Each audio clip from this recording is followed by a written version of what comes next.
नमस्कार मित्रों, मैं अजय कुमार त्यागी बात पते से। हकीकत यह है, मैं एक आज उस विषय पर बात करने जा रहा हूं जो बहुत ही दर्दनाक और अफसोसजनक है। मेरे प्यारे दोस्तों, मैं पहले कई बार इस विषय पर वीडियो बना चुका हूं कि कोई भी सरकार हो, राजा हो, महाराजा हो, बादशाह हो, आप इतिहास में उदाहरण देख लो, वो कभी भी समाज को एक देखना नहीं चाहते। वो किसी न किसी विषय को लेकर समाज में विभेद करना चाहते हैं। ऐसा वो क्यों करना चाहते हैं? क्योंकि रूलिंग क्लास का ये मानना होता है, और जो कुछ हद तक हकीकत भी है, कि अगर समाज या किसी भी देश की जनता बहुत से मुद्दों पर अलग अलग राय रखेगी, बटी रहेगी, तो शासन करना उन पर आसान होगा। उन्हें कोई विद्रोह या किसी गलत नीति का विरोध करने को नहीं मिलेगा। और जो सरकारें या पुराने जमाने में बादशाह या शासक या राजा महाराजा करना चाहते हैं, वो कर सकते थे, या अब की सरकारें कर सकती हैं। मेरे प्यारे दोस्तों, अछूत अब केवल नाम के लिए रह गया है। आप कहीं भी जाइए, रेलवे यात्रा कीजिए, बस में जाइए, आप होटल में जाइए, आप एयर ट्रेवलिंग कीजिए, वो जो सर्विंग स्टाफ रहता है, उनकी जाति कौन पूछता है, धर्म कौन पूछता है? सभी उनकी सेवाएं नियमित रूप से लेते हैं। ये केवल कहने के मात्र के लिए रह गया है कि आदमी से अछूत की भावना रखता है। ये अशोभनीय तथ्य हो चुका है। मेरे प्यारे दोस्तों, सवाल ये नहीं कि वो किसी परिवार में, किसी क्षेत्र में उसमें जन्म लिया। सवाल ये है, अगर वो स्वच्छ है, आदमी का आचार व्यवहार ठीक है, तो किसी भी जाति, धर्म और समाज में या क्षेत्र में जन्म ले, वो स्वीकार्य समाज को होता है।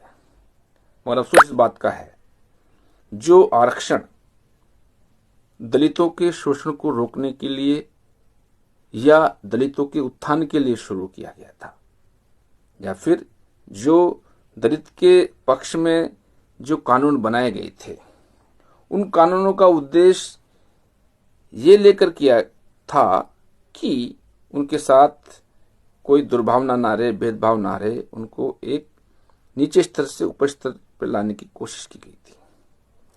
मगर इसके उलट इस कानून को ऐसा बनाया जा रहा है, भावना ऐसी की जा रही है कि जिस समाज को शोषित माना गया, उसको ये उकसाया जा रहा है, या ऐसा माहौल बनाया जा रहा है कि वो अब अधिकार मानते हुए स्वर्ण समाज का शोषण करना शुरू कर दे। मेरे प्यारे दोस्तों, समाज से शोषण को निकालना था, ना कि शोषण रहते हुए उसका रुख बदलना था। मेरे प्यारे दोस्तों, एक तो ये कि आरक्षण क्रीमी लेयर को देना बंद हो जाना चाहिए था। जिस परिवार को आरक्षण एक बार मिल चुका है, उसके बच्चों को आरक्षण नहीं होना चाहिए। ये कुठाराघात उस स्वयं समाज पर भी करता है।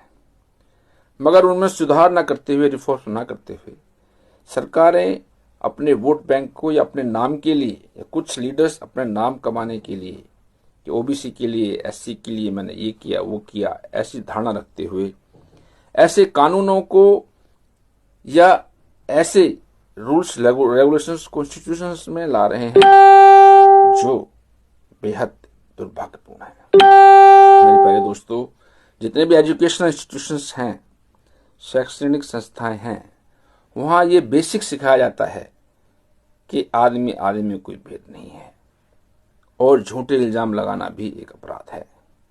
लेकिन वहीं जहां बच्चों को ऐसा नहीं होना चाहिए, सिखाना चाहिए, वहीं पर यूजीसी में ऐसे रूल्स बना देना कि अगर कोई एससी, ओबीसी, एसटी कास्ट का बच्चा किसी स्वर्ण समाज के बच्चे को किसी दुर्भावना के कारण भी मिथ्या आरोप लगाता है, तो उसकी बिना जांच किए हुए उसको अरेस्ट किया जा सकता है। मेरे प्यारे दोस्तों, ऐसे भेदभावपूर्ण कानून को तो भारतीय जनता पार्टी मिटाने की बात करती थी। अब वो ऐसे कानून क्यों ला रही है? ये गलतियां इतिहास में पहले भी हुई है। सरकारों को इससे सीखने की आवश्यकता है। जब वीपी सिंह को भारतीय जनता ने इसलिए प्रधानमंत्री के लिए चुना था कि वो एक करप्शन के केस में जो कांग्रेस के खिलाफ उसने लगाया था, एक ईमानदार की छवि आई थी। लेकिन जब वो प्रधानमंत्री बन गए, उनके दिमाग में ये आया तुम हमेशा के लिए प्रधानमंत्री रहोगे, क्यों ना SC ST दलित समाज को अपनी वोट बैंक बना लिया जाए। उन्होंने मंडल कमीशन की रिपोर्ट्स को लागू करने की सिफारिश कर दी। उसके विरोध में भारत के हर धरातल पर हर समाज ने, खासतौर से श्रवण समाज ने विरोध किया।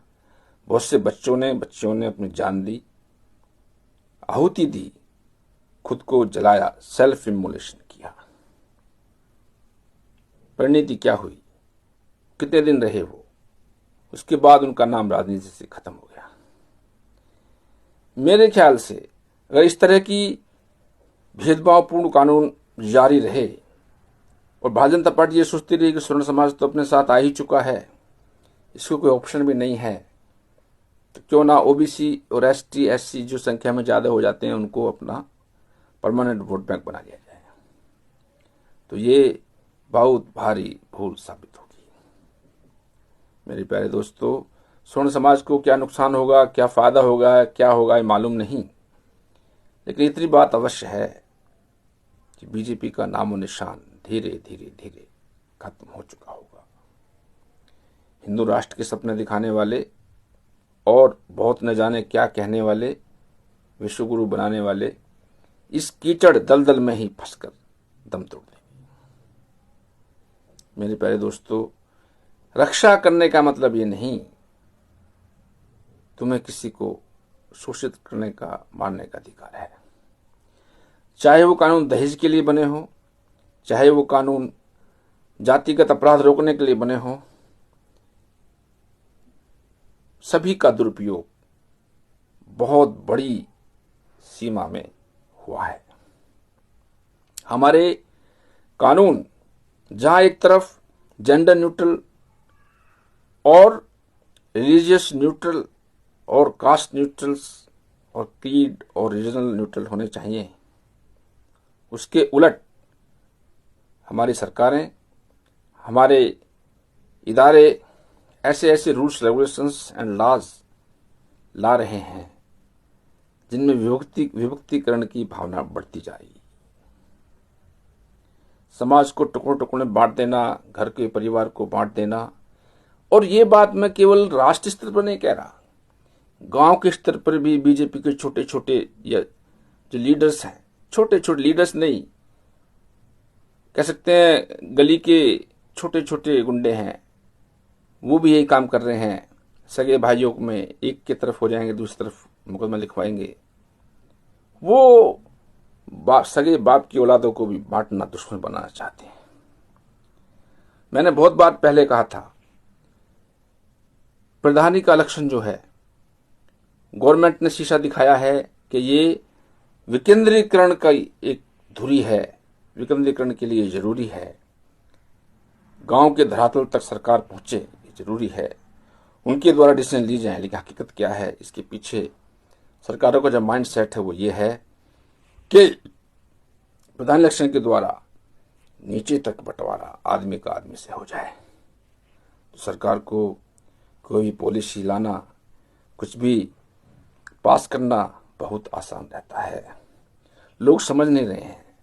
प्रधानी का इलेक्शन में आप देख लीजिए, MLA MP किसी बड़े इलेक्शन में दुश्मनी नहीं होती, प्रधानी के इलेक्शन में एक एक वोट के लिए दुश्मनी होती है, क्योंकि वो पैतृक रूप से वहां कब से रह रहे हैं, वो ये पता लगा लेते हैं किसने वोट कहां दी है, सारे हथकंडे अपना रहे हैं। इतना करप्शन जितना प्रधानी लेवल पर हो चुका है, कहीं नहीं होता।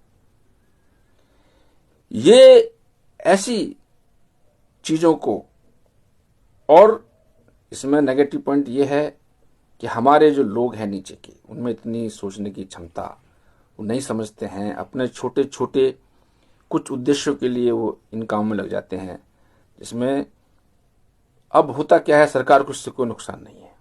आपका झगड़ा हो, दो परिवारों का झगड़ा हो, बंटवारे के ऊपर, मोरी के ऊपर, सड़क के ऊपर, या किसी और कारण से राजनीतिक रूप से, सरकार को मेरे दोस्तों कोई नुकसान नहीं है। सभी नेता आंसू बहाएंगे, लेकिन हकीकत में नुकसान कुछ नहीं है, क्योंकि झगड़े होंगे तो पुलिस थाने चलेंगे,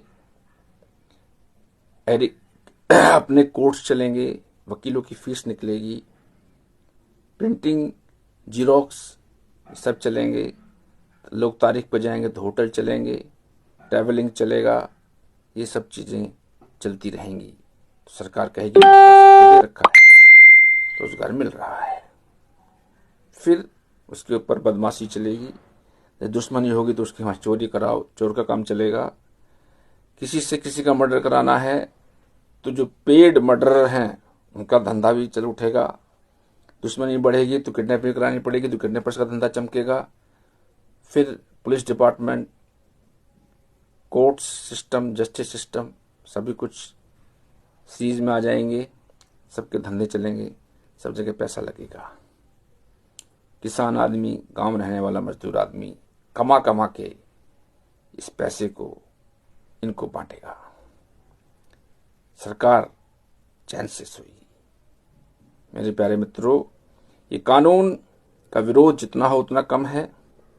इस कानून का विरोध केवल श्रमण समाज को नहीं, बल्कि जो दलित समाज है उसको भी करना चाहिए। क्यों? बिना किसी जांच के और उसको आरोप के बुनियाद पर ही जेल भेज देना, वो भी उस बच्चे को जिसका कैरियर है, जिसकी पढ़ाई अभी चालू है। ऐसी कानून बनेंगे तो इसका दुरुपयोग 95% से ज्यादा होगा। मेरे प्यारे दोस्तों, झूठे मुकदमों की भरमार से कोई चिंतित नहीं है।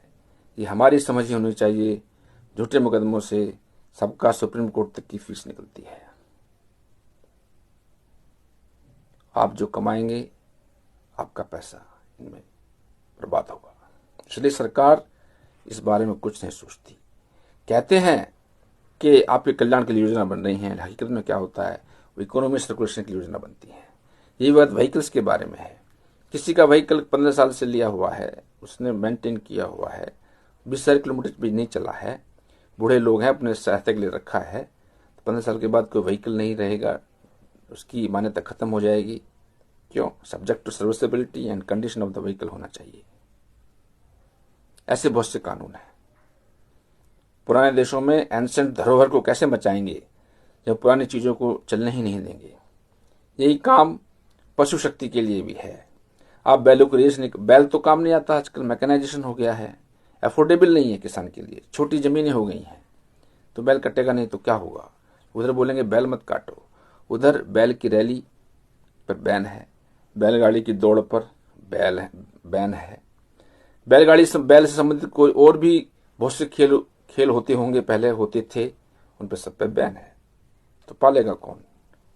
तो ये सेल्फ कॉन्ट्रडिक्टरी रूल्स हैं, ये self contradictory traditions establish government करना चाह रही है, ये समाज के लिए घातक होता जाएगा। मेरे प्यारे मित्रों, जागरूकता की बहुत ज्यादा आवश्यकता है। समाज में दिमाग लाने की ज्यादा आवश्यकता है। किसी भी धर्म, जाति या किसी भी मनुष्य को जब हम एजुकेशन देते हैं तो उसमें अगर हम एजुकेशन की उसमें ही दिमाग में डाल देंगे कि ऐसे डिस्क्रिमिनेटरी लॉज बने हुए हैं, तो कैसे आपको डेवलप करेगा, कैसे अपने आप को स्वस्थ मानसिकता का धारक बनाने की कोशिश करेगा, नहीं करेगा। इस जहर को ज्यादा न फैलाते हुए सरकार का दायित्व बनता है समाज को एकीकरण में बांधे। आप बोलते हैं अखंड भारत, अखंड नहीं। भारत क्या चीज है? भारत जमीन का टुकड़ा मात्र नहीं, कोई भी देश टुकड़ा मात्र नहीं होता। वो तो फिजिकल ऑक्यूपेशन जरूरी होता है, लेकिन अगर वहां की जनता दिमाग से एक नहीं है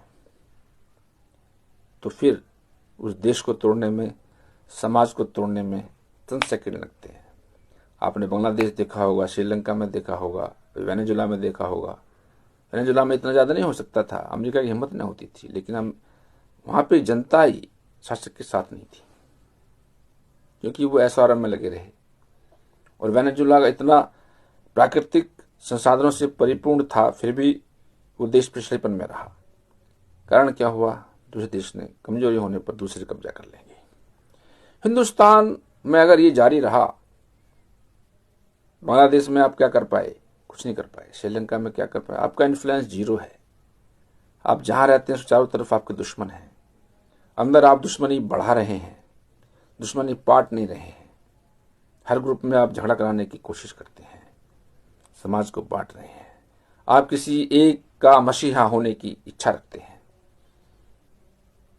इस दुर्भावना के कारण देश को, समाज को, हिंदुस्तान को, भारतवर्ष को नुकसान मत पहुंचाओ।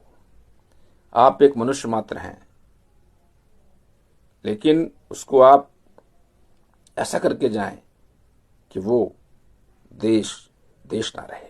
मैंने जैसा अभी कहा था कि विभक्तिकरण फिजिकल बाद में होता है, पहले दिमाग में होता है। पाकिस्तान बना तो पहले दिमाग में उनके में अलगाववाद आया, नहीं तो किसकी क्या मजाल कि हिंदुस्तान का बंटवारा होता। हिंदुस्तान, और जहां तक पागलों की तरह हिंदुस्तान ने वेस्टर्न नेशंस या यूरोपियंस का क्या किया? समर्थन किया। किस बात के ऊपर? डेमोक्रेसी होनी चाहिए, सेकुलरिज्म होना चाहिए, और क्या क्या होना चाहिए? वो देश की सोवरेनिटी, इंटीग्रिटी को मान्यता होनी चाहिए। अभी क्या हो रहा है? यूएस ने क्या किया? इंटीग्रेटेड सोवरेनिटी का ध्यान रखा, सभी अपने एक्सपेंशन में लगे हैं। चाइना एक्सपेंशन में लगा है, रशिया ने एक्सपेंशन किया ही था हमेशा से, रिकॉर्ड से। और हिंदुस्तान क्या लेके बैठ गया कि हम किसी पर आक्रमण नहीं किया, हमें गर्व है। अच्छी बात है, लेकिन ये आइडियलिज्म है। इसको प्रैक्टिकल तौर पे ये नहीं काम कर रहा है वर्ल्ड में। अभी ट्रंप साहब को खिलाफ बोलने के लिए कौन खड़ा है? कुछ बोल भी देंगे, सामने कौन आएगा? वेनेजुला में क्या हुआ, ईरान में क्या हो रहा है, पहले इराक में क्या हुआ था। ये सब चीजें उस तरह की हैं। आप बोलते हैं हम अखंड भारत की कल्पना करते हैं, विश्व गुरु नहीं, कैसे कर सकते हो जब आप घर के बर्तनों को ही लड़ा रहे हैं? तो उम्मीद करना बेवकूफी नहीं तो और क्या। अगर पाकिस्तान को अपने अंदर मिलाना है, अफगानिस्तान को अंदर मिलाना है, बलूचिस्तान को अंदर मिलाना है, अखंड भारत बनाना है, तो पहले उनके दिमागों को, उनकी मानसिकता को, उनके दिल में ये बात बैठानी होगी कि आप हमारे हिस्सा है। भारत का जो शरीर है विशाल, उसका एक पार्ट है, अंग है। आपके हमारे डीएनए मिलता है। कुछ कारणों से धार्मिक विभेद हुए, उनको भूल कर भी या घर वापसी करो तो बहुत अच्छा, हम दोबारा अखंड भारत बना सकते हैं। लेकिन तलवार के दम पर आप क्या कर पाए? नहीं बना पाए। लेकिन उसके उलट आप बोलते हैं पाकिस्तान टुकड़े होंगे, ये होगा, वो होगा। टुकड़े होके क्या होगा? कुछ नहीं होगा। भारत के लिए जितना खतरनाक अब है, टुकड़े होने के बाद भारत के लिए उससे ज्यादा खतरनाक साबित पाकिस्तान होगा। हमें खुश नहीं होना चाहिए उनकी डिसइंटीग्रेशन पर, हमको अपना देखना चाहिए कुछ प्रदेशों में।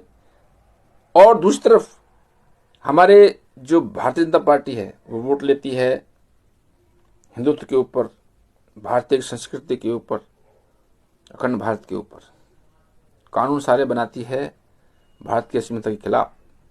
लिविंग इन कानून है, भारत की अस्मिता में आता है, हिंदुत्व में आता है, वो तो मुस्लिम में भी नहीं आता है, इस्लाम भी उसको कबूल नहीं करता है। कानून क्यों? 18 साल के बच्चे भाग भाग के शादी कर रहे हैं, अच्छे अच्छे घरों की लड़कियां भाग भाग के शादी कर रही हैं, उनको अप्रूवल क्यों? उनको सिक्योरिटी क्यों? आप तो हिंदुत्व की बात करते हैं, हिंदुत्व में कहाँ है, शास्त्रों में कहाँ है ऐसी माँ बाप के विरुद्ध शादी करना है? इस्लाम भी नहीं इसको कबूल करता है। तुम्हारी जो मेजोरिटी हिंदुत्व है, सेकंड मेजोरिटी मुस्लिम्स हैं, फिर आप तो मेजोरिटी की बात कहाँ मान रहे हैं? नहीं, आपका खोखलापन ही आपकी मौत का जिम्मेदार ना बन जाए। और एक बार कांग्रेस थी, शासन अच्छा करती थी, 70 साल तक शासन किया, लेकिन धीरे धीरे जब जनता का मन भर गया, हट गया, तो उसको क्या हालत है। तो आप भी जनता को, जिसने आपको वोट दिया है, आपको शीर्ष तक पहुंचाया है, और उसके बारे में नहीं सोचेंगे, तो एक बार जनता हट गई, आप लाख कोशिश करो, वापस नहीं आने वाली।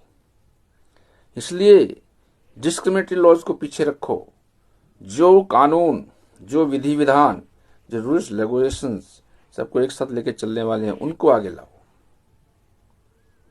आज मैं बहुत दुखी भावना के साथ ये वीडियो बना रहा हूं, और मेरा ये मानना है कि अगर टॉप पे बैठे लोग या टॉप पे बैठे ऑर्गेनाइजेशंस इस तरह की बात करेंगे, तो भारत का भविष्य अंधकार में लगता है। इसी वेदना के साथ मैं ये तो उम्मीद जरूर करूंगा कि सेंट्रल गवर्नमेंट या यूजीसी इसके बारे में पुनर्वलोकन करे, इसको रिव्यू करे, और एक सामान्य कानून जो सबके लिए बराबर नजर आए, ऐसा होना चाहिए। इन्हीं शब्दों के साथ मेरे प्यारे मित्रों, मैं आपसे अजय कुमार त्यागी बात पत्रिका से विदा लेता हूं। नमस्कार, धन्यवाद।